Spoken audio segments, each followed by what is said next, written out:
What you should keep to yourself after 65, even from family senior advice. Have you ever felt that the more you share with your family, the more complicated things become? As we age, we often believe that being fully open and honest is the key to deeper connection. But here's the quiet truth. Not everything needs to be said, and sometimes silence can be a form of wisdom. In this video, we're going to explore 6 things you may want to keep to yourself after 65. Not to hide, but to protect. To protect your peace of mind, your independence, and the relationships that mean the most to you. So if you've ever shared something and later wished you hadn't, or kept something to yourself and felt relieved, you're not alone, and you're exactly where you need to be. Stay with us because what you'll hear today may change the way you think about boundaries, connection, and the power of quiet strength. Number 1, financial decisions and assets. Money has always been a sensitive subject, especially for those of us between the ages of 35 and 70. At this stage in life, every financial decision carries more weight, and the pressure to explain ourselves can become overwhelming. You might believe that full transparency with your family or friends is the best way to avoid misunderstandings or conflict. But here's the truth. Revealing too much about your assets, savings, or retirement plans can backfire. Suddenly, people start giving you advice you didn't ask for, feel entitled to weigh in on your choices, or even develop expectations that don't align with your values. And once you've shared personal financial information, you can't unshare it. This isn't about being secretive, it's about maintaining control. You don't owe anyone full access to your bank account or your life plan. As Mr. Thomas Nguyen, age 62, once wisely said, "I learned that setting financial boundaries was the key to keeping my peace." Choosing what to share and when to share it is your right. You're not hiding, you're protecting your independence. As Warren Buffett once said, "Price is what you pay, value is what you get." Don't let others assign value to your life based on how much you own. Let me ask you this. What truly makes you feel secure and in control of your finances? If your answer includes privacy, confidence, and peace of mind, then you're on the right track. You see, it's not selfish to protect your personal financial details. It's wise. You don't have to justify your choices, whether it's about your investments, your retirement age, or the legacy you plan to leave behind. Your journey is yours, and it deserves to be respected.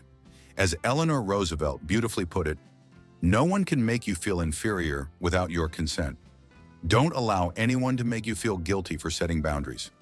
Silence sometimes is the most powerful expression of self-respect. If this message resonated with you, don't forget to subscribe to our channel for more life-changing lessons, real stories, and practical advice designed for people just like you, strong, wise, and ready to live life on their own terms. Number 2, health concerns that are not urgent. As we get older, especially between the ages of 35 and 70, our bodies begin to change, and small health issues become more common. Maybe it's a dull ache in your knee, a random headache, or a night of poor sleep. These things happen. But here's something to consider.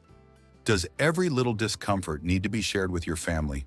While it may feel comforting to talk about these things, constantly discussing minor health concerns can create more anxiety than reassurance. Your loved ones might worry unnecessarily, overreact, or even start viewing you as fragile. And when people start seeing you that way, it can lead to something worse, unwanted decisions being made on your behalf. Ms. Linda Tran, age 58, once said, "The more I talked about my small health problems, the more my kids treated me like I couldn't take care of myself. I had to take my power back." That perception of weakness, once it begins, can grow quickly. Suddenly, your independence is questioned. Family members mean well, but they might start suggesting what you should or shouldn't do, based on the belief that you're not strong enough to make decisions anymore. It's not about hiding the truth. It's about protecting your autonomy. Let me ask you this. What do you want your family to see when they look at you? Someone who's slowing down, or someone who's handling life with quiet strength and dignity?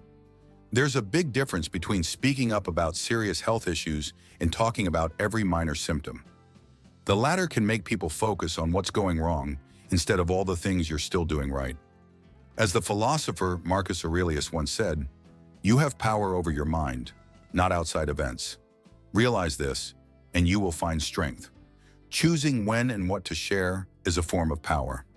It shows you trust yourself, and it helps others see your strength instead of your struggles. There's deep wisdom in staying quiet about the small things, not out of fear, but out of confidence.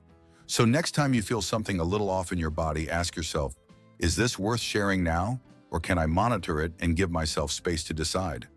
That small question can help you keep control, and more importantly, help others continue to see you as a strong, capable person you are. If you found this message helpful, don't forget to subscribe to our channel for more empowering advice and real-life lessons. And tell us in the comments, how do you decide what to share with your loved ones and what to keep private? We'd love to hear your thoughts. Number 3, your true thoughts on family conflicts. Family conflicts are a natural part of life, especially for those of us between the ages of 35 and 70. As we grow older, we often find ourselves in the middle, trying to keep the peace between siblings, children, or extended family members. Arguments happen, grudges form, and old wounds sometimes reopen when we least expect it. In these moments, it's tempting to step in, speak your mind, or take sides in hopes of resolving the issue. But here's a hard truth. Offering strong opinions, even from a place of love, can backfire. What starts as an attempt to help can lead to long-term resentment, especially when your words are remembered long after the conflict itself is forgotten. Have you ever said something you thought was helpful, only to realize later it created more distance than closeness? This is especially true when speaking to younger family members. Your honesty, though well-meaning, might sound like criticism. Even a simple opinion can be taken the wrong way, turning what could have been a moment of healing into deeper misunderstanding. Ms. Helen Nguyen, age 61, once shared, "I used to believe it was my role to step in and guide every conflict. Now I've learned that staying quiet and being present is often the most powerful thing I can do." Her experience reminds us that sometimes silence is not avoidance, it's wisdom. Instead of getting involved in every disagreement, consider offering neutral, loving support. Say things like, "I trust you'll make the right decision," or "I'm here for you if you need to talk." These simple phrases show that you care without placing yourself in the middle of the storm. They empower others to work through their problems and remind them they're not alone, but also that you respect their ability to handle things on their own. As the great philosopher Rumi once said, "Raise your words, not your voice. It is rain that grows flowers, not thunder." In family matters, it's not always the loudest voice that creates change, but the gentlest presence that offers peace. Holding your tongue doesn't mean you're weak. It means you're strong enough to know when your words might do more harm than good. So here's something for you to reflect on. When was the last time you chose peace over opinion? When did your silence protect your relationships more than your advice ever could? Sometimes the most loving thing you can do is simply be there, without judgment, without solutions, just love. If this message touched you, make sure to subscribe to our channel for more real-life wisdom and practical advice for this stage of life. And share in the comments, how do you maintain peace during family conflicts? Your experience might be exactly what someone else needs to hear today. Number 4, regrets about the past. As we grow older, especially after the age of 65, it's only natural to take time and look back on the life we've lived. We reflect on our parenting, our relationships, and the choices we've made. With that reflection sometimes comes regret. It's a quiet feeling, a tug at the heart reminding us of what could have been different. But here's a powerful truth. Not every regret needs to be spoken aloud, especially to the people we love. When you say things like, "I wish I had been a better parent," or "I should have chosen a different path," your children may hear, "You weren't enough." Your spouse may quietly feel as if they weren't valued, even when that's far from your intent. Have you ever shared a regret only to notice a subtle change in someone's eyes, a shadow of doubt, guilt, or sadness? That's the burden of unfiltered honesty. Ms. Margaret Lee, age 70, once shared, "I told my daughter I regretted not spending more time with her when she was little. I meant it as an apology, but she carried it as pain for years, thinking she hadn't been lovable enough." That moment taught her something important.